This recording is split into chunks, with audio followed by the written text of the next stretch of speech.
Hindi ako makaapuhap ng tamang sagot sa nangyari kaya sunod-sunod na sampal ang inabot ko kay Daddy nang mapag-alaman ang tungkol sa mga photo na kumalat sa sahig na nilisan namin kanina sa mansyon.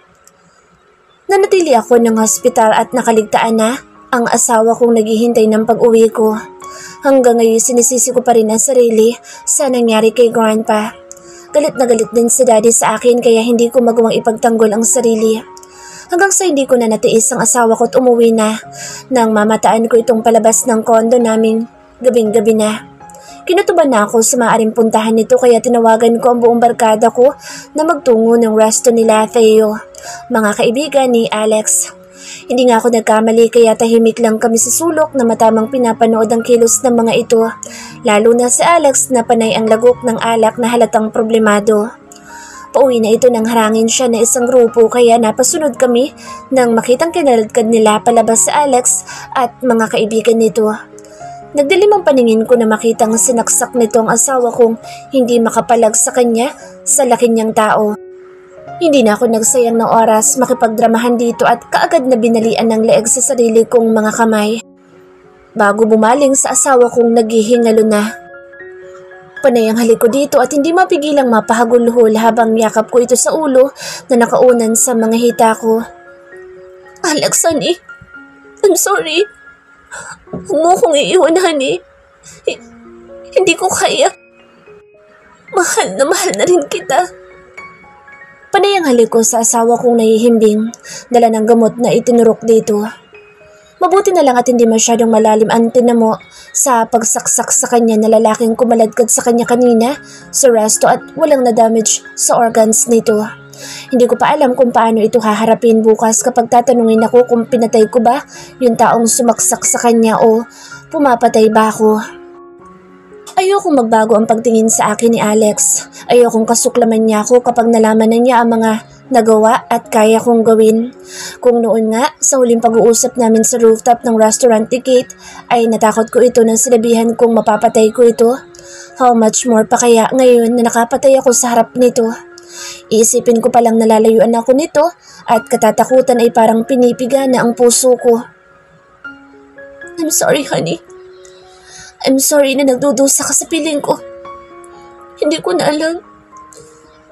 alam kung paano ka pangangalagaan, kung paano ka iingatan pero gusto ko manatili ka lang sa tabi ko kasi tingin ko, Alex, mahal na rin kita. Napapahid ako ng luha at napasubsob sa gilid ng kama habang hawak ang kamay nito. Mag-uumaga na rin at sumasakit na ang ulo ko, dala ng ilang araw ko nang walang maayos na tulog. Hanggang ngayon kasi unstable pa rin si Grandpa at galit na galit sa akin si Mommy at Daddy sa pag-aakala nilang lalaki ko si Gio.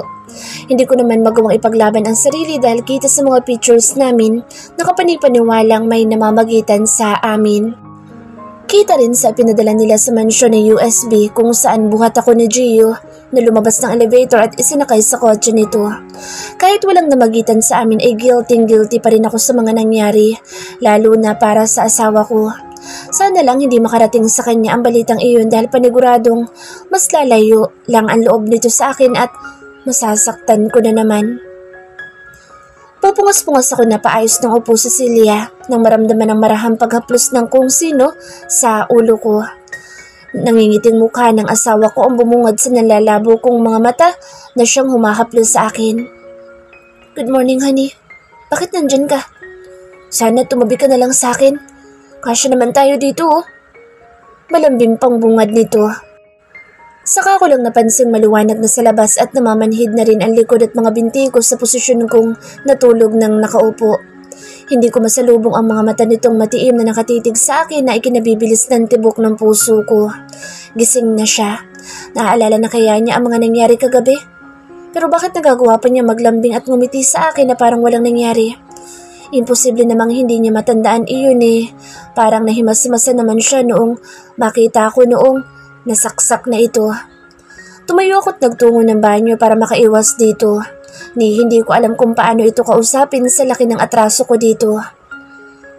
Palakad-lakad ako dito sa loob ng banyo at hindi mapakali. Paano ba ako kikilos sa harapan niya?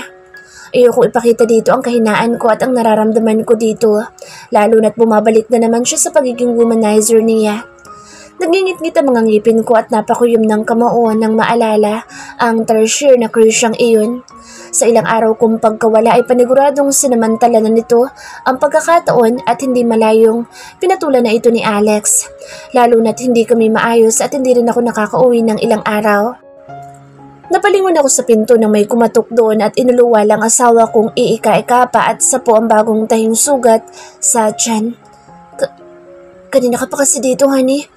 May problema ba? Nag-aalalang tanong nito na dahan-dahan lumapit. Binuksan ko na muna ang gripo at naghilamos ng paulit-ulit para mapalamig ang ulo kong uminit sa pagkakaalala sa tertiary na iyon.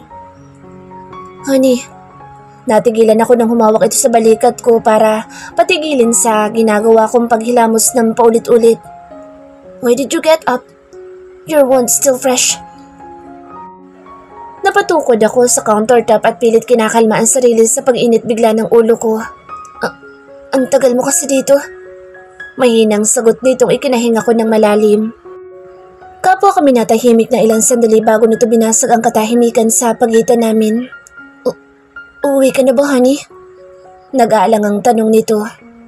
Nope. Napayo ko ito at kita ko sa kaharap naming salamin na nagpahid ito ng luha. Pero honey, wala akong kasama doon. Mahinang sagot nito sa muli naming katahimikan. Saan ka ba galing, honey? Galit ka ba sa akin kaya hindi mo ako inuuwian? Muling tanong nito. Gustong-gusto ko sabihin kung bakit ako hindi nakakauwi ng ilang araw sa kanya. Gustong-gusto ko siyang yakapin at maramdamang muli ang init ng yakap at ang masuyong mga halik nito pero parang umurong ang buntot ko nang maalala ang nangyari kagabi. Pinakatitigan ko ito sa refleksyon naming kaharap ko habang nakaharap ito sa akin. Patagilid na matiim din akong tinititigan. I'll just call your parents. Kailangan ko na umalis. Pag-iiwas ko at akman lalabas na nang mapalingon ako ditong napayo ko at kalaunay yumugyog ang balikat. Kusa naman pumihit ang mga paa ko, maging mga kamay ko na yumakap dito mula sa likuran nito. Tumulo ang luha kong mahigpit itong niyakap na ikinahagulhol na nito at pumihit paharap na ginantihan ang yakap ko. Hindi ako magiging pabigat, honey, promise. Pagsisilbihan pa rin kita habang nagpapagaling ako basta umuwi ka lang. Hindi ko pakikialaman ng mga lakad mo basta uwian mo ako gabi-gabi. Isuot mo mga damit mong ihahanda ako. Kainin ang mga iluluto ko para sa'yo. Umuwi ka na, please.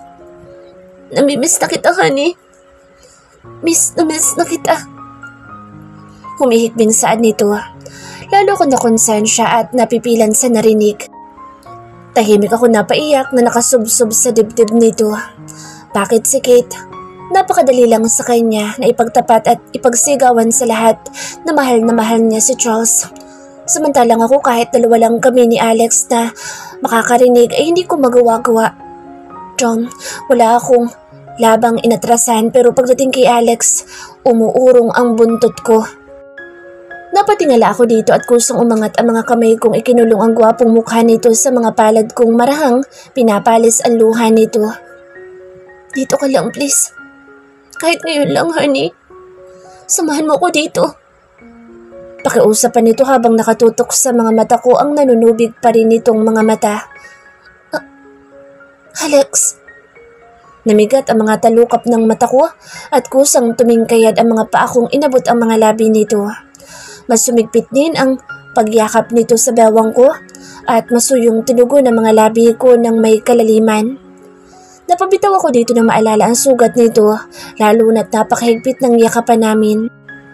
Nagtataka pa ang mga mata nitong lumamlam at tulad ko'y naghahabol ng hininga sa matagala naming halikan. Your wounds. It's okay, honey. Kaya ko naman tiisin. Putol nito. Pinaningkitan ko itong matamis lang ng umiti at muling yumuko na inabot ang mga labi kong isinalubong ko dito. Niluwagan ko na lamang ang pagkakayakap ko dito para hindi ko masagi ang tahi nito at mas pinalalim ang halikan naming sinasagot din naman nito nang mas malalim pa na tila plano yatang higupin ang buong hangin na meron ako. Napayapos ako sa batok nito sa panghihina ng mga tuhod ko. Mas sinapit din naman ako nito at dahan-dahang umatras, pasandal ng countertop at marahan na ring humahaplos sa mga kamay nito sa likod at bewang kong ikinaiinit ng nararamdaman ko. Kahit gusto ko na itong suwayin dahil baka matangay kami ng tuluyan pero mas nananaig sa puso ko ang kasabikan ko dito sa hindi namin pagkikita ng ilang araw. Kahit araw-araw at oras-oras ko rin namang pinapanood ang ginagawa nito sa unit, sa monitor, ay iba pa rin kapag kaharap ko na ito. Malayang nahahawakan at nakakausap. Napabitaw ako dito nang mag-ring ang cellphone ko at nahihiyang tumalikod para sagutin ang tawag ng unregistered na caller. Bigla akong nilukob ng kakaibang kaba at nangangatal ang daliri kung sinagot ang tawag. Hey sweetheart, it's me, Gio. Napalunok akong napalingon kay Alex at agad ibinaba ang tawag. Hindi dahil ayokong marinig ng asawa ko ang pag-uusap namin ni Gio, kundi wala akong planong kausapin ito. Let's go, hon. Napalapad ang pagkakangiti nito at umakbay pa sa akin habang nakayakap ako sa tagiliran nito at dahan-dahang inakay palabas ng banyo. Sino yun, honey? Baka importante. Umiling lang ako at pilit nang umiti dito. Nothing, hon. Don't mind him. He's nothing. Balo walang sagot ko habang inaalalayan itong mapasandal sa headboard ng kama. Him? Lalaki? Natigilan akong napalunok sa sinaad nito. Pwede ka bang kumain? Kaya mo? Pag-iiba ko. Ngumiti lang naman itong tumangutango kaya pinagbuksan ko na ito ng agahan. Kahit may iniinda ito ay napakaganan niyang kumain habang sinusubuan ko. Hindi mo naman ako ginagawang panghimagas sa isip-isip mo, Tudyo ko sa matiim nitong pagtitig. Natatawa ako mahinang kinurot ito sa hita na ikinabungis-gis at iktad nito. Pinamulahan pa ito na napaiwas ng tingin. Napaghahalata ang guilty ang mokong. Mukhang ang pinagpapantasyahan na naman ako sa isip-isip nito. Libre namang mangarap, honey. Hayaan mo na ako. Nag-init ang mukha ko na ikinahalakhak nito at napahawak sa tiyan na ikinatayo ko. Patingin? Agad kong tinaas ang laylayan ng hospital gown nitong ikinalunok ko dahil naka-boxer brief lang ito at nag-hello tuloy ang nakaumbok nitong alagang gising. Honey, sa tiyan ang tama ko. Aray! Natatawa nitong pinigil ang kamay kong muling kumurot sa hita nito. Honey naman, masakit. Baktol nito. Nakahinga ako ng maluwag nang makitang hindi naman dumugo ang tahi nito. Napahaplos ako doon at naalala ang lalaki kagabi sa resto. Inayos ko na muna ang suot nitong gown at naupong muli na pinakatitigan ito. Sino yun, Alex? Lakas loob kong tanong na ikinatigil at kunot noon nito. Yung lalaking subaksak sa'yo. Sagot ko sa nagtatanong nitong mga mata. Napalunok itong pinamulahan at naging malikot din ang mga matang hindi na makatingin sa akin ng diretso. Honey? Pinatay mo ba siya? Natigilan akong napaiwas din ng tingin dito. Napapamura na lamang ako sa isip-isip ko kung bakit naman kasi ibinalik niya sa akin ang tanong. Honey, untag nito sa pananahimik ko. Masama din naman sila. Huwag kang mag-alala. Leah, mahal pa rin naman kita. Walang nagbago o makapagpapabago ng nararamdaman ko sa'yo. Kung yun ang inaalala mo. Napalabi akong pinangilidan ng luhang napalingon na dito. Ngumiti itong pinahid ang luha kung tuluyang tumulo sa pisngi ko. Okay lang sa'yo na malamang pumapatay ang asawa mo? Natigilan ito pero kalaunay ngumiti pa rin naman at kahit kita ang kabiglaan at takot sa mga mata nitong matiim kong tinititigan ay nagawa pa rin itong tumangutango. Alam kong mabuti kang tao. Kayo ng mga kaibigan mo. Magagalit ako sa iyo kung mga inosente ang papatayin niyo pero kung katulad lang din yun, ni Drew, yung lalaki kagabi, hindi ako magagalit. Pero honey, drug lord yun eh. Paano kung balikan ka ng mga kasamahan noon? Nag-aalalang saad nito. Makikita naman ang sensibilidad sa mga mata nitong puno ng pag-aalala. Hindi ko natatakot, Alex. Wala akong kinatatakutan. Huwag na huwag. Kalang nilang pakikialaman. Kahit dulo ng daliri mo dahil kahit ilang leeg pa, ay kaya kong baliin. I told you, nakahanda akong pumatay kapag mga mahal ko ang kakantiin ng sinuman. Wala akong sasantuhin, kahit gaano pa sila kataas. Napalabi itong nangingiti at kumikislap ang mga matang tila touch na touch sa narinig. Humawak pa ito sa kamay ko at ilang beses na pinisil-pisil iyon. Does it mean, mahal mo din ako, honey? Napatikom ako ng bibig at di maiwasang pamulahan sa diretsahang tanong nito. Umayos ka nga, wala akong sinabing mahal kita. Nangingiti lang naman itong napapakagat labi pang pinaniningkitan ako kaya hindi ko mapigilang mapangiti na rin. Nadulas patuloy ako sa totoong nararamdaman ko dito. Kainis. Talaga? Okay lang. Hindi naman ako nagmamadaling paaminin ka. Sapat na sa aking malaman na kasali ako sa mga taong mahalaga sa iyo, honey. Saan pa nitong pinalungkot ang tono? Nagkakandahaba din ang uso nitong parang batang nagmamaktol na hindi napagbigyan. Naiiling na lamang ako sa isip at hindi mapigilang kiligin sa nakikitang itsura nito ngayon. Kaya naman pala baliw na baliw yung may sayad kong kaibigang si Del Mundo sa baby Charles nito at tuwang-tuwa na nakikitang napapangusong parang bata si Ignacio. Dahil nakakatuwa nga naman pagmasdan ang mahal mong nagkakandahaba ang uso. Mahal ko ng Amontesilio na ito. Chomet, paano niyo ba ako napaibig? Kung totoo walang-wala siya sa ideal na pinapangarap ko pero heto at napaibig niya ng ganoong kadali ang pihik ang puso ko. Magpahinga ka na nga.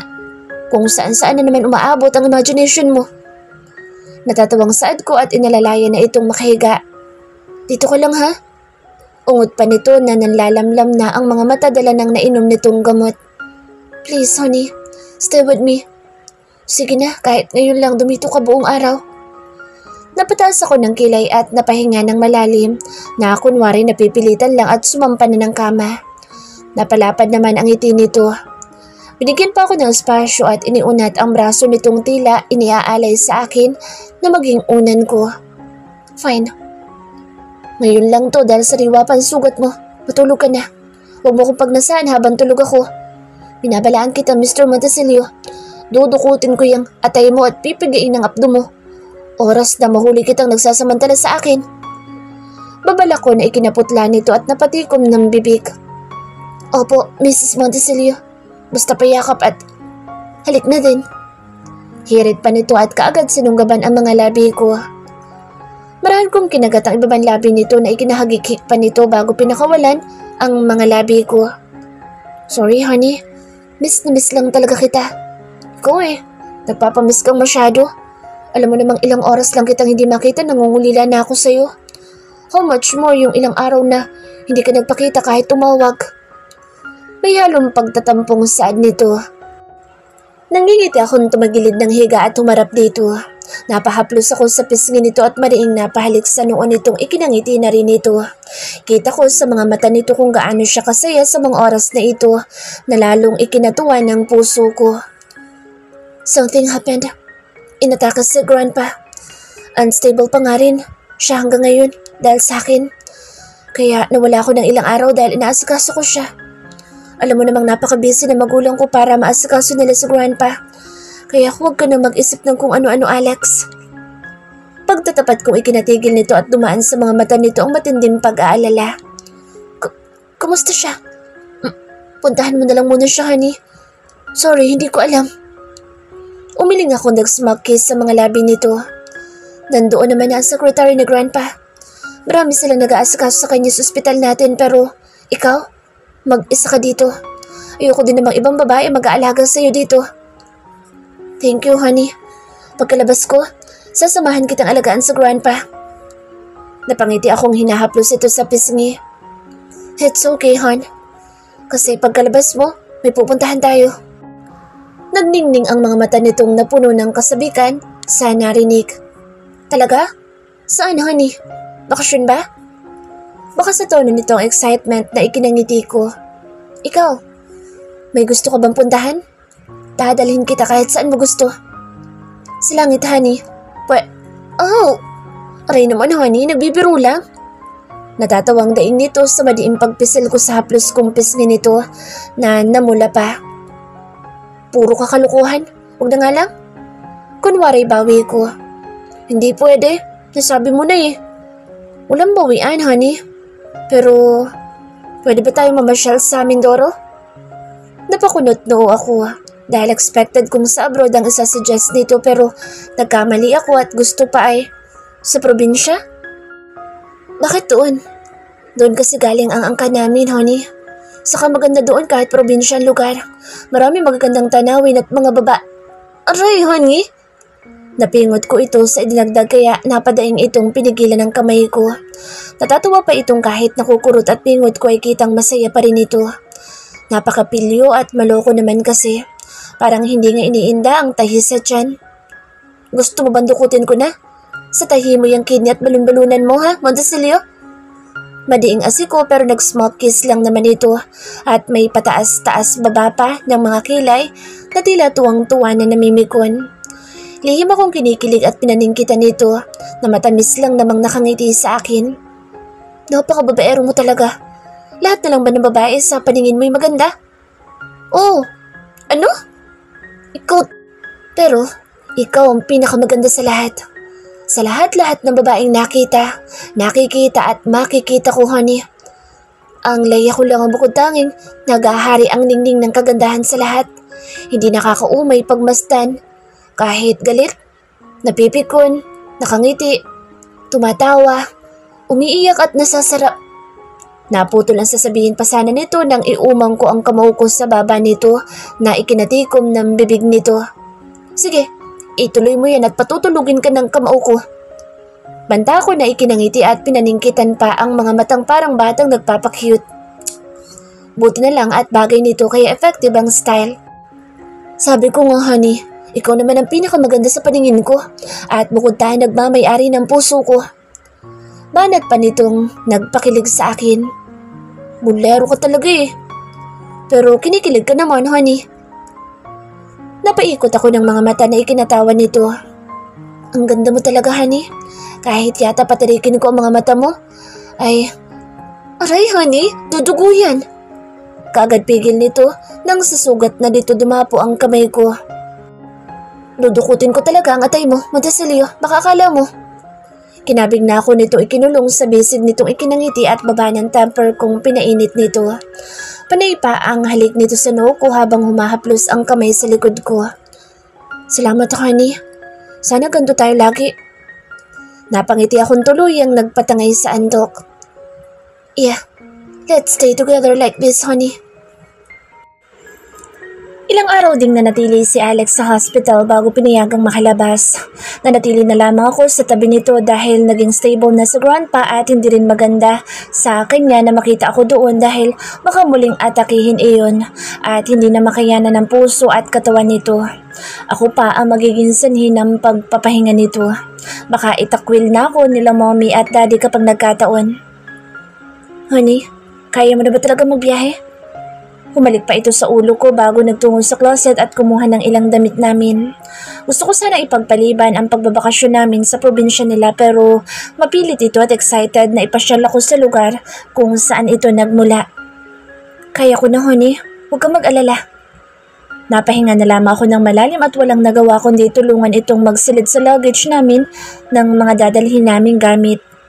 2 linggo din kami doon at nangako naman sina Kate na susunod sila sa amin ni Alex sa Mindoro para makapagluwaliw din sila. Magkayakap kaming umakyat ng rooftop ng asawa ko. Dala naman ng 2 bodyguards namin ang 3 maleta namin mag-asawa na tahimik lang na nakasunod sa amin. Pagdating namin ng rooftop ay nakaabang na ang chopper at pilot na malugod kaming binati at inalalayan ng asawa ko na makapasok. Habang nasa ere ay hindi ko mapigilang ma-excite sa pupuntahan namin ni Alex. Handa naman ako magpakilala sa kanilang asawa ni Alex pero ang sabi nito ay maiging girlfriend na lang daw muna para din sa proteksyon ng imahe ko sa publiko dahil lingid sa kaalaman ng lahat na kasal na ako. Napasandal ako dito na umakbay din naman at panay ang halik sa ulo ko. Kahit paano naiibsa ni Alex sa mga inaalala ko. Katulad na lamang sa nangyari kay Grandpa, sa galit sa akin ng mga magulang ko, at ang pagbabalik ni Gio. Idlip ka muna, honey. Gigisingin na lang kita mamaya. Napangiti ako sa malambing na tono nito at mas kinabig pa ako pasandal dito. Napayakap na rin ako dito at ipinikit ang mga mata. Gusto kong kalimutan saglit ang mga problemang tinatakasan ko sa syudad at i-enjoy ang sandaling masusolo ko ang asawa ko at para na rin mas makilala pa ito. Ngayon ko lang napagtantong wala pa akong masyadong kaalam-alam sa kanya dahil panay ang tulak ko sa kanya palayo sa akin. Pero heto at nandito pa rin siyang hindi nagsasawang alagaan at pakamamahalin ako katulad ng ipinangako nito sa akin noon. Honey, bangon na. Nalimpungatan ako sa pagyugyug ng balikat na kinasasandalan ko. Napapakusot-kusot ako ng mga mata at inilibot ang paningin sa paligid. Wow! Namamanghang bulalas ko na tumambad sa akin ang lawa na may asul na tubig. Nakarating na pala kami at ngayon nakalapag sa buhangin ng kaharap ang lawa na pinagigitnaan ng gubat. Para itong maliit na isla na napapalibutan dito sa gilid ng mga kabahayan. Nakamasid pa ang mga tao sa aming hinihintay kaming bumaba ng asawa ko at bakas ang kamanghaan sa kanila na nakakita ng chopper na nakalabag dito sa kanilang isla. Nandito na tayo? Tara! Ngumiti akong tumango at nagpatianod ng akayin na ako nito pababa ng chopper. Napainat ako ng mga braso at napapikit na ninanamnam ang sariwang simoy ng malamig na hangin at ang katamtamang init ng sikat ng araw na kay sarap sa balat. Alex? Ikaw nga! Napadilat ako ng mga mata sa matinis na boses ng babae sa malapit. Napakurap-kurap ako nang bigla na lamang nitong niyakap ang asawa ko na napadaing pa pero ginantihan din naman ng yakap ito. Gusto kong mapataas ng kilay sa nakikita pero matamis namang ngumiti ang asawa ko at tumango na tila ipinapahiwatig na kumalma lang ako. Ikaw lang ba? Sina tito at tita, nasaan sila? Masiglang bulalas dito na sinisilip-silipa ang loob ng chopper. Nagsilapit na rin ang lahat na namamanghang napapatitig sa akin. Kami lang ate ng girlfriend ko. Han, halika. Natigilan itong napabitaw sa pagkakahawa kay Alex at nahihiyang napabaling sa akin. Matamis akong ngumiti nang akayin ako ni Alex at hapitin pa sa bewang na ikinanganga ng mga taong ngayon pinalibutan na kaming mag-asawa. Han? Karamihan dito mga pinsan ko. Siya nga pala si Ate Jel. Magkapatid ang ina namin. Ate, si Leah, girlfriend ko. Masiglang saad nito ikinatango ng kaharap naming matiim na nakatitig sa akin, kaya hindi ko mapigilang mailang. Pamilyar ka? Artista ka ba? Nito na tila kinakabis sa mukha ko. OMG! Nalaki ang mga mata nitong napatakip ang bibig. Ikaw nga! Malia Bonavista? Gambal nitong bulalas na ikinasinghap ng mga kasama nitong mas lalong lumapit na ngayon nakamata na sa akin. Oo ate, siya nga. Pangungumpirma ni Alex na ikinairit nito at bigla akong niyakap na napapapadyak pa sa sobrang tuwa. Natatawa na lang akong hanggang dito pala sa mga liblib na isla ay may mga nakakakilala sa akin. Ikaw lang ba? Sorry, panyo kasi ako. Paumanhin nitong naluluha pang nakatutok sa akin ang mga kumikinang nitong mata. Nyo? Tumangutango itong napahawak sa mga kamay ko. Oh, ang mga kaibigan mo ba? Pupunta rin dito, Miss Leah? Oo. Susunod sila. Nauna lang kami ni Alex dito. Lalong lumapad ang pagkakangiti nito at hindi na namin napigilan. Ang iba na lumapit at kinakamayan akong nagpapakilala sa akin ng mga pinsan, sila ni Alex. Nakangiti naman si Alex na hinahayaan ako makipagkilala sa mga ito habang nakayupos pa rin sa bewang ko ang isang kamay nito. Naluluha kong matamis ng initian ng mga ito sa mainit nilang pagtanggap sa akin at kita ang labis na tuwa sa kanilang mukha na makilala ako at mapag-alamang girlfriend ako ng pinsan nila. Thanks, hon, for bringing me here. Naluluha kong tiningala ang asawa ko habang magkayakap na naglalakad papunta sa old house nila ng ate Jel niya ang nag-aalaga. Salamat din, honey. Pumayag kang dito tayo magbakasyon. Napapikit ako na mag-smack kiss pa ito sa mga labi ko at pinisilantungkin ang ilong ko. Namamangha kong inilibot ang paningin sa paligid. Mag-isa na lang dito sa likurang bahagi ng mga kabahayan ang may kalakihang bahay nila Alex. Nababakuran din ang palibot ng bahay nila na nalililiman ng mga niyog. Kahit old house ito ay makikita namang hindi basta-basta ang mga materyales na ginamit, maging ang mga kahoy na dingding nito sa ikalawang palapag. Dahil dito sa baba ang concrete, ang dingding. Welcome home, honey. Kinikilig akong humarap dito at tiningala. Kakaibang Alex ang nakikita ko ngayon sa mga mata nito at sa aliwalas ng gwapo niyang mukha. Tumingkayad ako nang yumapos ito sa bawang ko at hinayaan lang naman akong halikan ito na masuyo din niyang tinugon ang iginagawad kong paghalik sa kanyang mga labi. I love you, honey. You have no idea how happy I am right now. Paanas nito habang magkalapad pa rin ang mga labi namin at matiim na nakatitig sa isa't isa. Gustong-gusto kong sabihin sa kanyang ganoon din ako. Napakasaya ko rin kasama ko ito ngayon na mahal ko na rin ito. Pero para ako napipila na nagkasya na lamang sa pagngiti sa kanya habang mataman kaming nakatitig sa isa't isa. Let's go, honey. Napasandal ako sa balikat nito at magkasabay na dahan-dahang naglalakad papasok ng bahay nila. Unang bumungad ang sala nila at hindi ko mapigilang mamangha habang napapatingala dito. Very old version nga, maging dito sa loob ng bahay na para kang nasa panahon ng mga Kastila. Napapilig ako ng ulo nang madako ang paningin sa isang makisig na lalaking nakapangsundalo ang uniforme. Armado ito at nakasaludo sa larawan. Kahit naka-poker face ito at kitang luma na ang larawan ay mababakas ang kagwapuhan taglay nito.